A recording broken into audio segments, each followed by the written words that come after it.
Retenez bien ces visages. Ce sont peut-être les stars de demain du foot algérien. Des joueurs qui feront les beaux jours des plus grands clubs européens. Bienvenue à l'Académie Jean-Marc Guilloux du Paradou.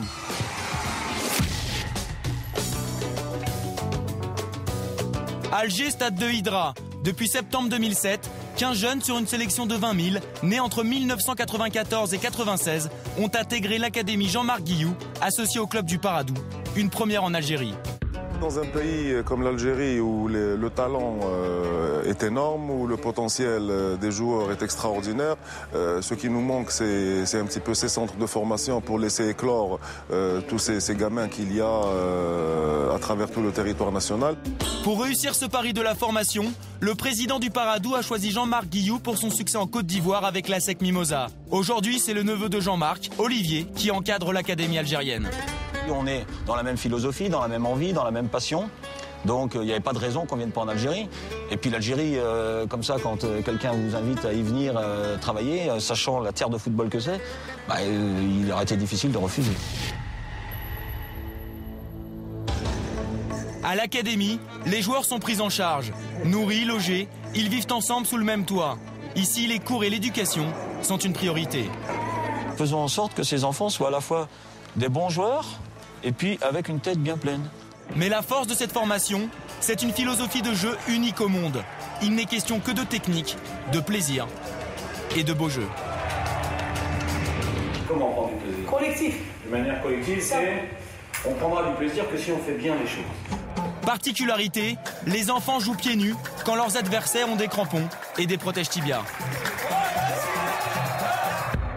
Si vous faites jouer nos enfants contre des enfants du même âge, du même poids, mais qui eux ont des chaussures et des chaussettes, vous allez vite vous rendre compte que nos enfants sont beaucoup plus à l'aise, vont beaucoup plus vite et ne sont pas engoncés dans leurs gestes. C'est le meilleur moyen de former une technique très juste et très, très subtile.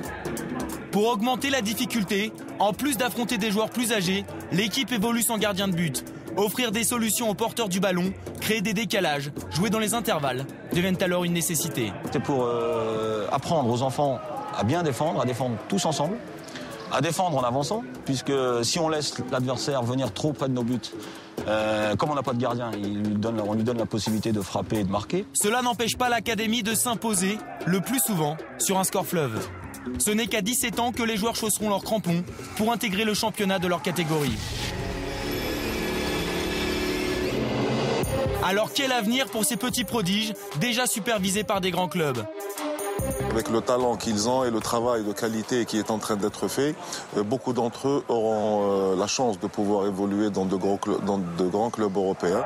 Tous espèrent devenir professionnels et suivre l'exemple des glorieux aînés de l'académie ivoirienne.